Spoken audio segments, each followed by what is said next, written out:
मरनी बेटे तो कहीं जागी, मुझे शांति से मरने दे। परंतु अरे आपने नहीं पहचानो, मैं आपको पोतो हूँ, पोतो। ये सारी भीड़ उस समय भी पीछू नहीं छोड़े, तो जरूर जाई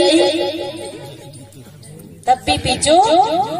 अब तो छोड़ दो, अब तो छोड़ दो पीछू, पर अबे भी तो जो भी शरीर जिसका भी छूटे एक बात ध्यान देना, पानी वानी तो पिला देना, थोड़ा बहुत दूध चाय तो पिला देना, पर बार बार मत हिलाना। हो सकता है कि उसने अगर कमाई की हो, स्थिति बनाई हो, वो अगर उस स्थिति में ठहरा हो तो अंतिम के लिए तो जरूरी है। पर जब आप हिला दो और उनको लक्ष्य कहीं पोथे में चला जाए, नाथी में चला जाए, जमीन जायदाद में चला जाए, तो शरीर जहाँ आसा कहीं वासा होता बताए। लोग अंतिम में भी शांति से नहीं रहने देते। ये मोह का बाजार बहुत लंबा चौड़ा है, बहुत विकट है। जैसे बागर लगाते हैं ना खेत में, बागर तार लगा देते हैं, किसके लिए? खेत की सुरक्षा के लिए, पर वो बागर ही खेत को खा जाता है। ऐसे ही हमारी लगाई हुई बागर ही हमें आत्म कल्याण से वंचित कर देते हैं। इसलिए माया मोह मोहित कीना, ताते ज्ञान रतन हर लेना। कौन सा रत्न का हरण होता है? सबसे श्रेष्ठ रत्न होते हैं हीरा, जवाहरात, पुतराज, पन्ना, नीलम और तुम्हारा तमनिया, टड्डा, है ना? ये सबसे कीमती होते हैं। ये संसार के व्यवहारिक वस्तु कीमती है शरीर चलाने के लिए। मैं नहीं कहती हूँ कि नहीं जरूरी है, क्योंकि इनके बिना तो आज आपके पास हमारे मेंबर साहब या हमारे शिव भैया जी, उनके पास अगर संपत्ति ना हो तो क्या कोई सत्संग करा सकते हैं? ये माई, ये टेंट, ये तपला, ढोलक, सबके खर्चे, भोजन भंडारा, इसकी भी जरूरत है। परंतु इससे ज्यादा कीमती कोई और चीज है जिसको कहते हैं ज्ञान रत्न। अगर आपके पास करोड़ों की संपत्ति है और ज्ञान है तो सट्टा शराब जुआ में या आपके धन का कोई उपयोग नहीं होगा। इसलिए सबसे महत्वपूर्ण है ज्ञान रत्न। तो साहिब कहते ज्ञान रत्न मोहित कीना, ज्ञान रतन हर लीना। हमारे ज्ञान रतन का हरण होता है मोह के कारण। और मोह में जब व्यक्ति सो जाता है तो फिर वो क्या देखता है? सपना देखता है। कैसे सपना देखता है? बड़े बड़े सपना देखता है, और सपना सब झूठा होता है। मोए निशा सब सोवन हारा, देखे सपना में प्रकारा। मोए निशा सब सोवन हारा, देखे सपना में। मोए निशा सब सोवन हारा, देखे सपना में प्रकारा।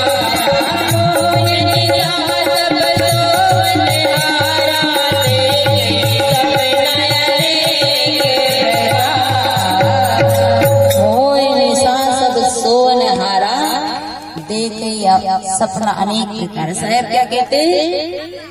ज्ञान रतन कर लेना। जीवन ऐसा सपना जैसा। हमारा जीवन कैसा है? सपना जैसा। देखो, सपना झूठा होता है कि सच होता है? पर कभी कभी सच भी होता है। 75% सपने झूठे होते हैं, पर कभी कभी कुछ कुछ सपने सही होते हैं। बाकी तो सपना झूठा ही माना जाता है। अच्छा बताओ, रात्रि में हम देखते हैं उसे सपना कहते हैं। सपना कहते हैं जो रात्रि में नींद आने के बाद जो आता है उसे सपना कहते हैं। और अभी हम जो बैठे ये क्या है? ये अपना है? ये अपना है क्या? ये भी सपना है। रात्रि में हमें नींद आ रही हो और सपने में हमें तिजोरी मिल जाए, ध्यान देना, खूब सारा नोटों का बंडल मिल जाए, पूरी बोरी भराए नोट मिल जाए, मिलेगा नहीं, लालच में मत आना, पर मान लो मिल जाए तो क्या करेंगे हम? दिन का कर्जा पटा लेंगे, दिन में जो हमारे सिर पे कर्जा है वो पटा लेंगे क्या? रात में हमें बहुत नोट मिल गया, बहुत पैसे मिल गए, तो क्या वो रात का कर्जा पटा लेंगे? दिन का कर्जा पटा लेंगे? नहीं पटाएंगे। चलो वो तो सपना हो गया, क्योंकि सपने की संपत्ति से जागृत का कर्जा हम नहीं पटा सकते, पक्की बात। माताएं समझ आ रही है? आपका क्या विचार है? समझ आ रही है? ये लोग जो कहते हैं कि ज्योतिष आदमी है ना, माताओं को ज्यादा सुनाती है, तो मुझे पता है रोटी भी इधर से ही मिलती है, रोटी भी इधर से ही मिलती है, वो भी घी की चुपड़ी। अरे तब कहीं नहीं ज्यादा क्योंकि हमें तो इनसे ही ज्यादा माल डाल मिलता है खाने पीने का।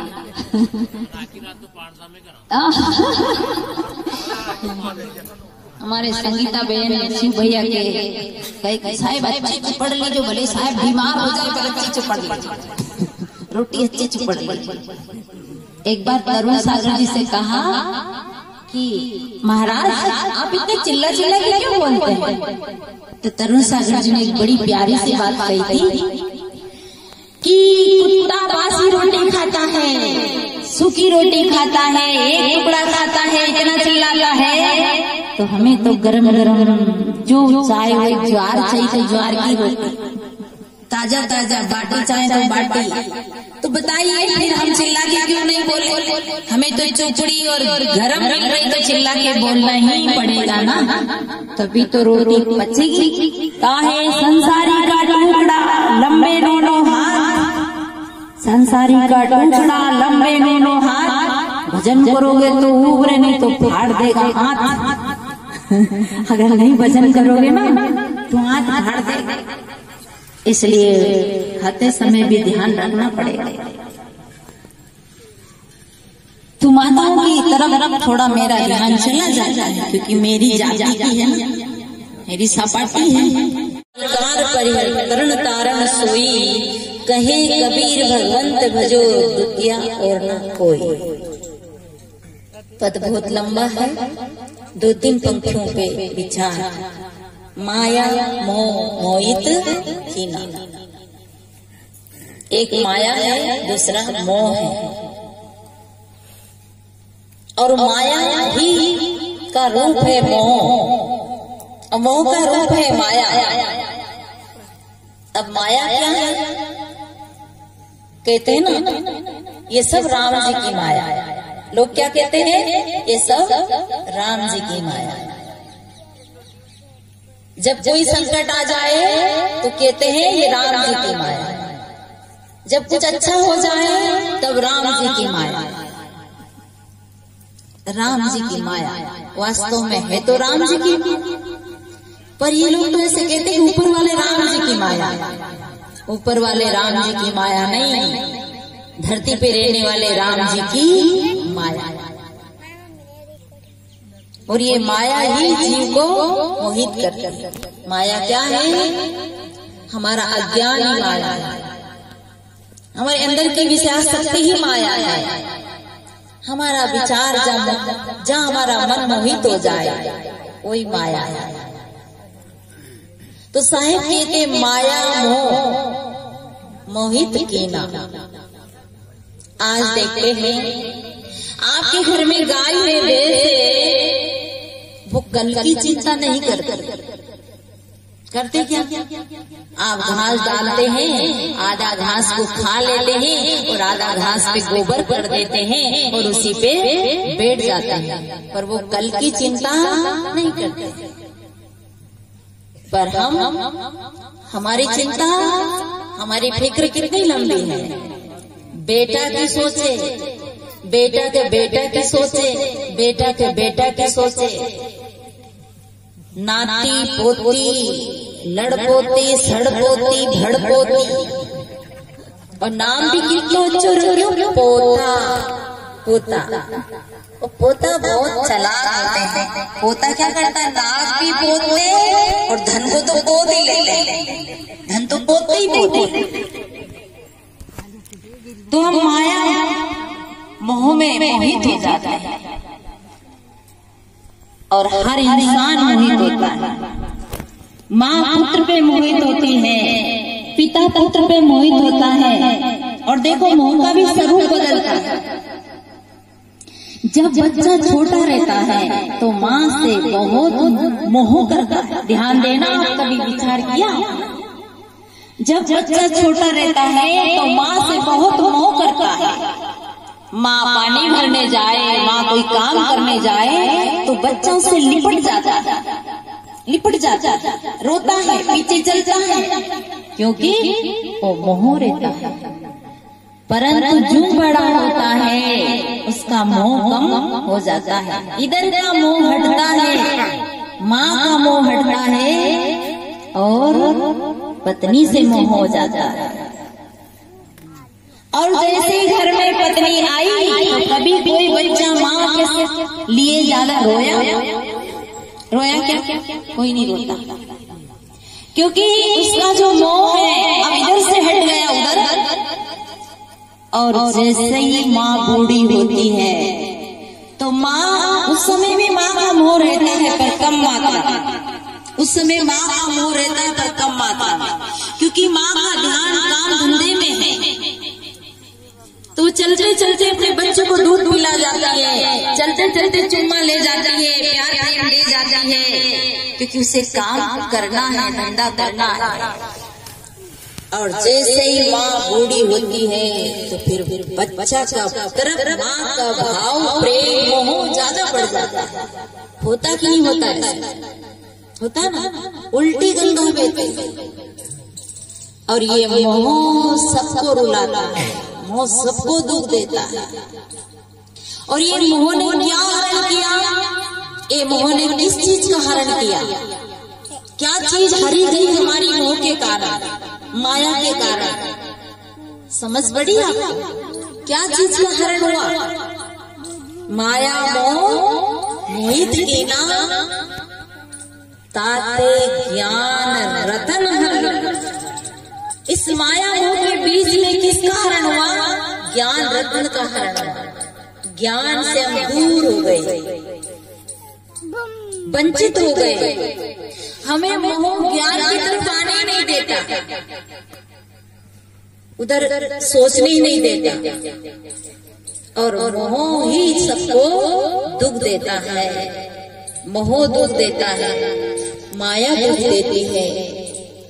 इसलिए हमें मोह तो, प्रेम तो सबसे करना है, पर मोह किसी से भी। पर मेरे कहने मानोगे क्या? मानोगे? कभी नहीं मानेंगे, कोई नहीं मानेंगे। सुनेंगे तो सही, पर क्या कहेंगे? भगवान ने दो कान दिया ना, दो, एक सुनने के लिए और एक बाईपास रोड निकालने के लिए। इधर से सुनेंगे और इधर से आपका ज्ञान को। संत सम्राट सद्गुरु कबीर आए, बड़े बड़े महापुरुष आए, महावीर आए, बुद्ध आए, बड़े बड़े महापुरुष आए, और सबने चेताया, पर हमने किसी की मानी नहीं। इस मोह के कारण हमारा ज्ञान रतन का हरण हुआ। मोह बड़ा दुख देता है। राजा दशरथ जी का प्राण हर लिया मोह ने। इसलिए रामायण में एक चौपाई भी आई है, मोहि सकल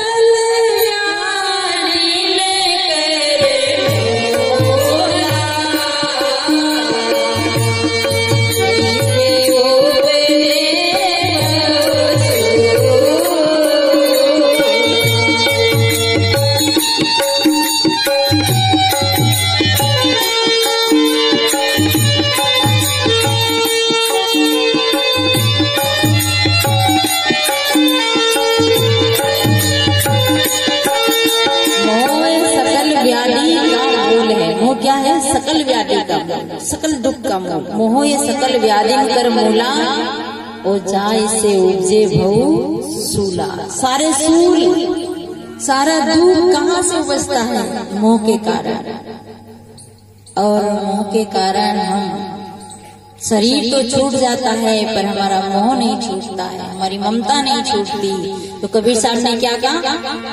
माया मरी ना मन मरा, मर मर जावे शरीर, आशा तृष्णा मरी, के सब कबीर, के गया सब कबीर। माया मरी ना मन मरा, मर मर जात। देखो हमारा तो मोह कपड़े से भी हो जाता है, रकम से तो होता ही नहीं, कपड़े से भी मोह हो जाता है। और देखो ज्यादा कपड़े से मोह करोगे ना तो कपड़े में जू बन के आना पड़ेगा। और ज्यादा रकम जेवर में मोह करोगे, गाड़ गाड़ के जमीन में रखोगे तो क्या बन के आओगे? क्या बन के आओगे? सांप बन के। फिर क्या कहेंगे बच्चे? ये हमारा पूर्वज है, पूर्वज। क्या कहेंगे? है ही पूर्वज। बेचारा ना तो धर्म कर पाया, ना दान कर पाया, ना कुछ दे पाया, और रख रख के इकट्ठा कर करके मर गया। और अंतिम में लंगवा आ गया जो बता भी नहीं पाया। और उसी समय शरीर छूट गया। एक बुढ़िया थी, बुढ़िया जो बुढ़िया मर रही थी, यहाँ की बुढ़िया की बात नहीं, जो बुढ़िया मर रही थी उसकी बात। तो बुढ़िया मर रही, तो बुढ़िया यूं करे, तो घर वाला ने सोचा, बोली रुक गई उसकी कि माँ है ना, कुछ धन काट रखा माँ ने, जो यूं आ करके बता रही पर बोल नहीं पा रही। तो डॉक्टर को बुलाया। तो डॉक्टर साहब आए, उन्होंने कहा भाई डॉक्टर साहब एक बार बोल दे, केवल एक बार, अब जितना पैसा ले पर एक बार बोल दे। तो डॉक्टर ने बोला कि 20,000 को एक इंजेक्शन लगे तो ये बोले। तो घर वाले ने सोचा 20 जावे तो जावे, लाख खान बता देगा तो 80 तो बचे, और कहीं ज्यादा ही बता दिया तो फायदा है। तो कहा कोई बात नहीं, आप तो एक इंजेक्शन लगा दो, 20 जाए तो जाए, पर कम से कम कुछ तो बता ही देगी। तो डॉक्टर साहब ने एक इंजेक्शन लगाया और सबकी आशा क्या लग रही थी? क्या आशा लग रही थी? आपको भी लग रही है कब बताए, है नहीं? तो सबकी आशा ये लग रही थी बुढ़िया बताएगी कि धनिया गड्ढा बैठा निकाल ले। तो डॉक्टर साहब ने जैसे सुई तैयार की, अब बुढ़िया अंगड़ाई ले ले करके बोली। अब बोली तो क्या बोली? अरे तुम लोग कहाँ सब लोग? कि हम तो यही है सब, कि बड़ा बेटा यही है, छोटा बेटा यही है, बहू यही है, सब कोई यही है। तुम्हें नहीं दिख रहा? पाड़ा, भैंस का पाड़ा झाड़ू खा रहा है, भैंस का पाड़ा बच्चा झाड़ू खा रहा है, तुम्हें नहीं दिख रहा? क्या कहा? बाल बराबर कसर राही, अंत जीव नरक में जाई। संतों ने, महापुरुषों ने कहा कि बाल बराबर भी कसर अंतिम में रह गई ना तो नरक में जाना पड़ेगा। इसलिए ये सत्संग विचार हमारे सामने आना चाहिए अंतिम में। और देखिए ये मोह का जाल ऐसा